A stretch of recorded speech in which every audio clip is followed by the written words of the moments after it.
Taste the Daily. Kerala மருத்துவக் கழிவுகள் தமிழகத்தில் கொட்டப்படுவதற்கு கடும் கண்டனம் தெரிவித்துள்ள தேசிய பசுமை தீர்ப்பாயம் கேரள மாசு கட்டுப்பாட்டு வாரியத்தின் உயர் அதிகாரிகள் நேரில் ஆஜராகவும் உத்தரவிட்டுள்ளது.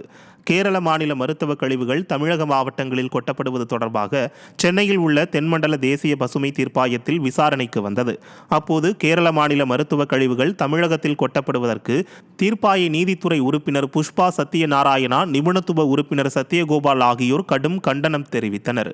மருத்துவ கழிவுகளை அகற்றுவதற்கு உரிய செலவு தொகையை கேரள மாசு கட்டுப்பாட்டு வாரியத்திடமிருந்து தமிழக மாசு கட்டுப்பாட்டு வாரியம் வசூலிக்க வேண்டும் என உத்தரவிட்டனர்.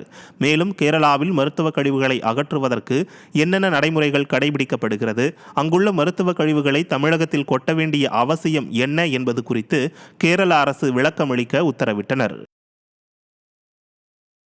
தென்காசி மாவட்டம் கடையநல்லூர் சுற்றுவட்டார பகுதிகளில் போதிய அளவு மழை பெய்தும் நீர்நிலைகள் நிரம்பாததால் விவசாயிகள் கவலையடைந்தனர்.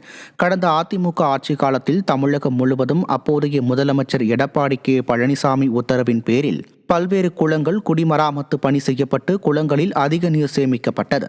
இதனால் விவசாயிகளுக்கு விவசாயம் செய்வதற்கு போதிய அளவு நீர் இருப்பு இருந்தது குறிப்பிடத்தக்கது. ஆனால் திமுக அரசு ஆட்சி பொறுப்பேற்றதில் இருந்து எந்த நீர்நிலைகளிலும் குடிமராமத்து பணி முறையாக செய்யப்படாததால் போதிய மழை பெய்தும் பெரும்பாலான குளங்கள் நிரம்பவில்லை என விவசாயிகள் குற்றம் சாட்டினர்.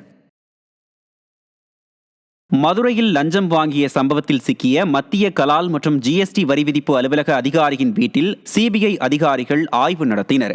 மதுரை மத்திய கலால் மற்றும் ஜிஎஸ்டி வரி விதிப்பு அலுவலகத்தின் துணை ஆணையராக பதவி வகித்து வரும் சரவணகுமார் மற்றும் அலுவலக கண்காணிப்பாளர் இருவர் லஞ்சம் வாங்கிய விவகாரத்தில் பிடிபட்டனர். இந்நிலையில் ஜிஎஸ்டி வரி விதிப்பு அலுவலக துணை ஆணையர் சரவணகுமாரின் பூர்வீக ஊரான தஞ்சை மாவட்டம் திருவிடைமருதூரில் உள்ள அவரது வீட்டில் சிபிஐ அதிகாரிகள் சோதனை நடத்தினர். மைனாரிட்டி பாஜக ஆட்சியில் அரசு ஊழியர்கள் லஞ்சத்தில் திளைப்பதாக குற்றச்சாட்டு எழுந்துள்ளது.